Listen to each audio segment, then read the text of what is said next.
Desde tiempos muy remotos, reyes y emperadores se preocuparon por conseguir datos sobre sus posesiones, conocer el número de habitantes de una población y así decidir cuántas tierras dedicar al cultivo o establecer la recaudación de tributos al Estado.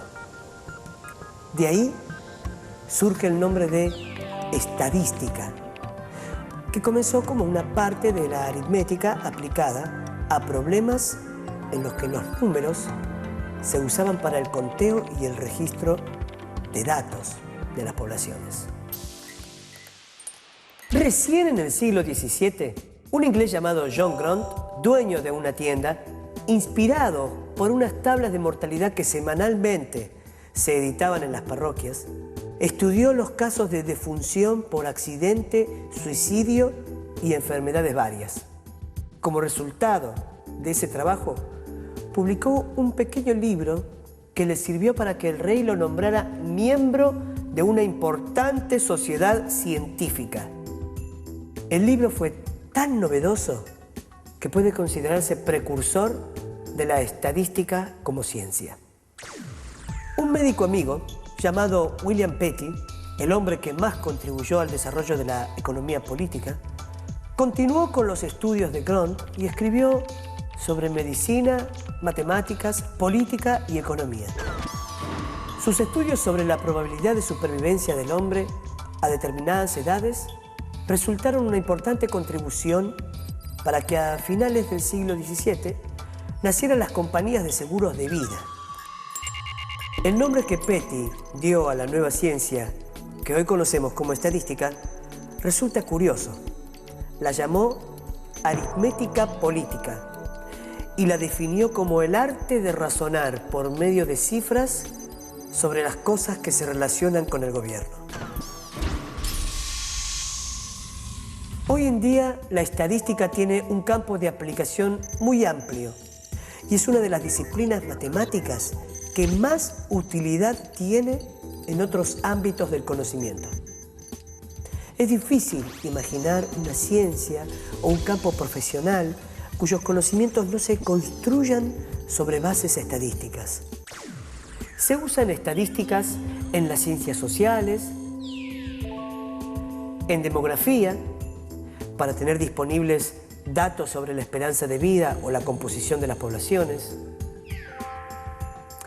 En las ciencias de la naturaleza se usan estadísticas para estudiar la migración de las aves o la evolución de especies en extinción. Y también en medicina, en psicología, en ingeniería, en la producción de bienes y servicios y en muchas otras áreas más. En medicina, digamos, es ineludible, porque las mediciones, las medidas médicas de colesterol, glucemia, hipertensión son de tipo estadístico, es decir, a partir de cuándo a una persona se la medica como hipertensa y cuando tiene más de tanto, ¿sí? ¿Y por qué si tiene entre tanto y tanto no? Y porque entre tanto y tanto se considera que la presión está dentro de los parámetros de lo que se considera saludable. Entonces, decidir una medicación es una decisión de tipo estadística. El trabajo en estadística, además de determinar los elementos relacionados a tener en cuenta en una investigación, es decir, las variables implicadas, consiste en recoger datos, clasificarlos, presentarlos adecuadamente, analizarlos y organizarlos de modo que sirvan para la posterior toma de decisiones. Por ejemplo, cuando se proyecta crear un nuevo hospital, hay que decidir dónde localizarlo. Se debe pensar que la ubicación satisfaga las necesidades de la población de una zona. Puede plantearse la alternativa de crearlo en una localidad o entre varias localidades, de manera que recibir atención médica sea accesible a más cantidad de personas. Para tomar la decisión más inteligente, será necesario disponer de algunos datos referidos a estadísticas de población, números de habitantes, grupos de edad, condiciones de vida, incidencia de enfermedades y también características de la infraestructura, la red vial, los medios de comunicación, etcétera, de las posibles localizaciones del hospital. Menos mal que construyeron el hospital cerca de mi casa. Estoy a 7 minutos de ahí. Si me pasa algo, llego rápido y sin problemas, ¿no? Igual estoy perfecto. No me va a pasar nada.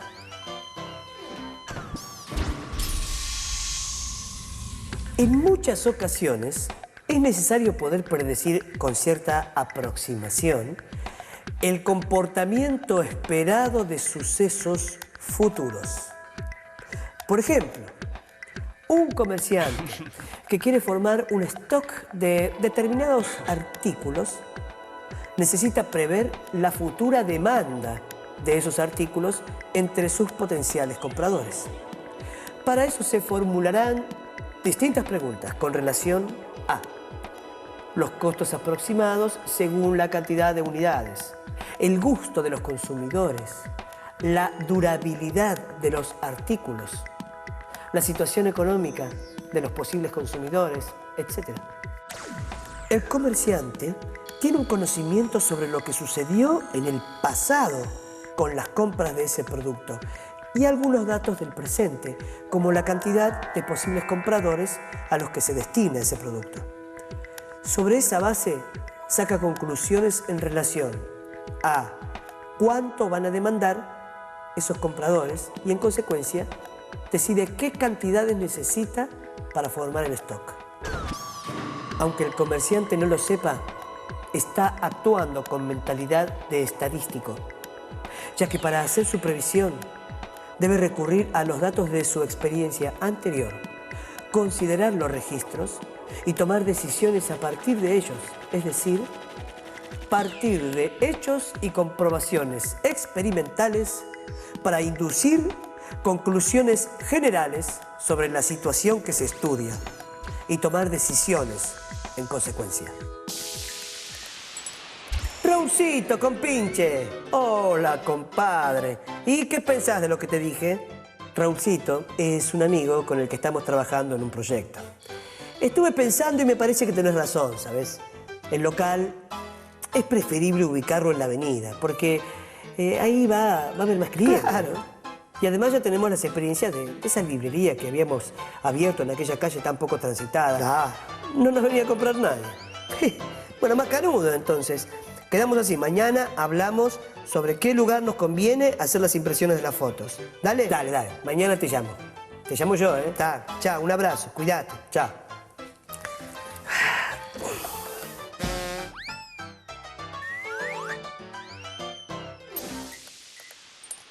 Pero no solo usan este método los pequeños negocios o locales que se abren entre amigos o familiares. Estrategias parecidas deben utilizar en el plano científico o técnico los economistas, los hombres de Estado, los hombres de empresa, para tomar decisiones vinculadas a su tarea profesional. La metodología estadística les ofrece sus procedimientos matemáticos de gran potencia y precisión para elaborar la respuesta más conveniente a los interrogantes que la teoría y los hechos económicos le plantean. Y lo más importante es que le facilitan elementos para decisiones racionales.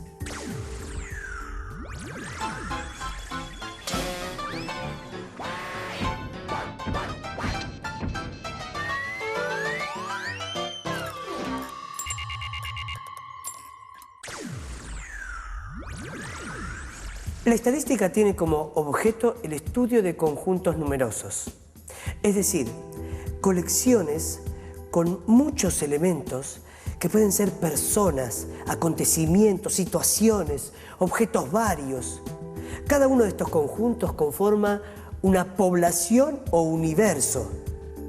Vale decir que en estadística el término población no se limita a grupos humanos. No es fácil recoger los datos de todos los individuos de una población en estudio cuando es tan numerosa.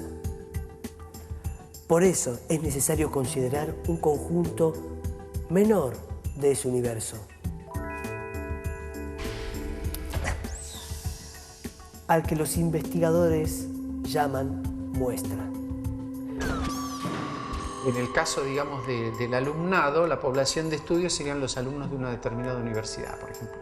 Quiero saber si los alumnos de tal universidad son mejores o peores en matemáticas que los alumnos de otra universidad. Entonces, si esta universidad tiene, qué sé yo, 20.000 alumnos y esta tiene 15.000, en general es muy costoso, digamos, tomar las notas de los 20.000 alumnos y de los 15.000 y comparar los promedios de notas de uno y promedios de notas de los otros. Entonces se toma que una muestra, 100 alumnos de una, 100 alumnos de otro, que están haciendo matemáticas, y se toma el promedio de los alumnos de la universidad A y de la universidad B. Pero no se trata de hacer un recorte de cualquier manera.